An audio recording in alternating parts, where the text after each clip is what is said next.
Microsoft Windows Server,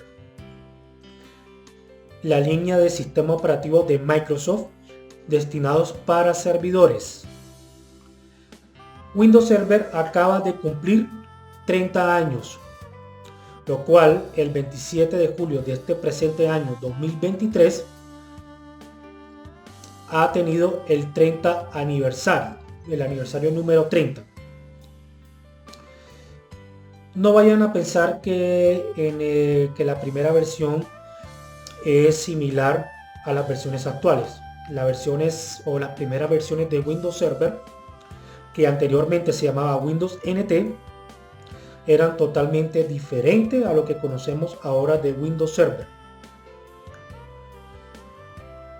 Windows NT marcó un antes y un después con respecto a la distribución del sistema operativo de Microsoft, porque en esa época los sistemas operativos de Microsoft dependían sí o sí del MS2 para poder montar el sistema operativo Windows.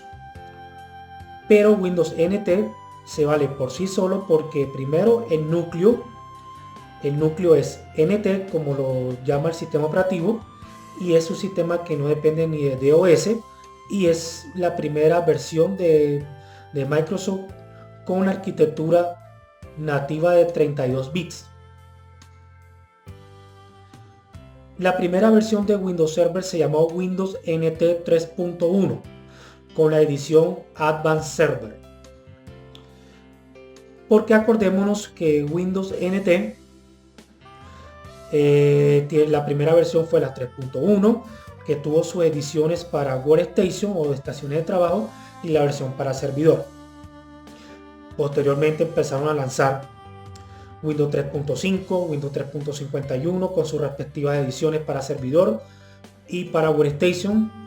Después la 4.0, que fue un cambio muy notorio debido a que se lanzaron diversas ediciones para servidores que cumplía con ciertas demandas de conexiones de usuarios, y Windows NT 5.0 se llamó Windows 2000, que ahí fue que cambió totalmente el nombre de los sistemas Windows Server, y ya después empezaron a lanzar Windows Server 2003, 2008, el 2008 R2, el 2012 con su R2, 2016, 2019 y la última 2022. Pero nos interesa en este aniversario ver cómo era la primera versión de Windows Server, que se llamó Windows NT 3.1 Advanced Server. Entonces vamos a ejecutarlo para que ustedes puedan mirar cómo era esa versión. En esa versión, como los equipos de la época, tenía sus procesadores, sus procesadores de Intel, de AMD. Para correr este sistema operativo se requería sí o sí un 386. Era imposible ejecutar Windows NT 3.1 en un 286 debido a que ese sistema ya era de 32 bits.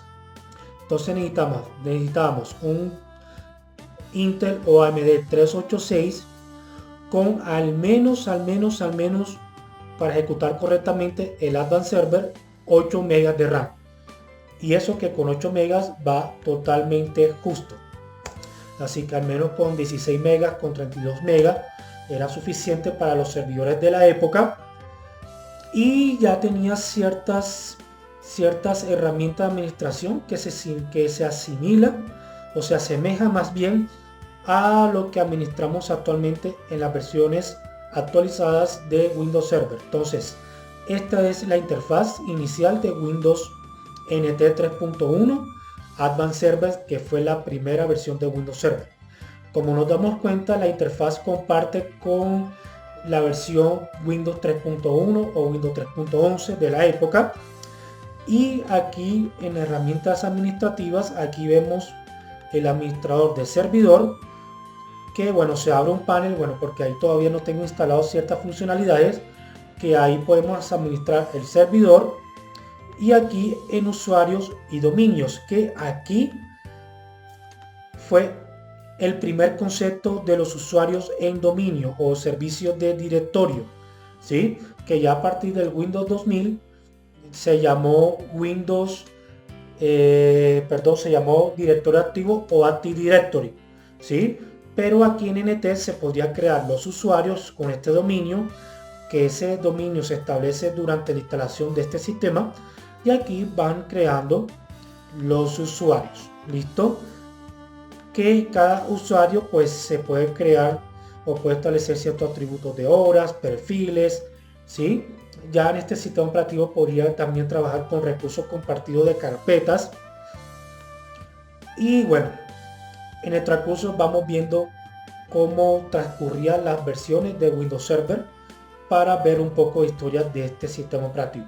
Entonces, si quieren saber más, esperen el próximo video, que vamos a hacer un tutorial completo de la instalación y configuración de este sistema operativo.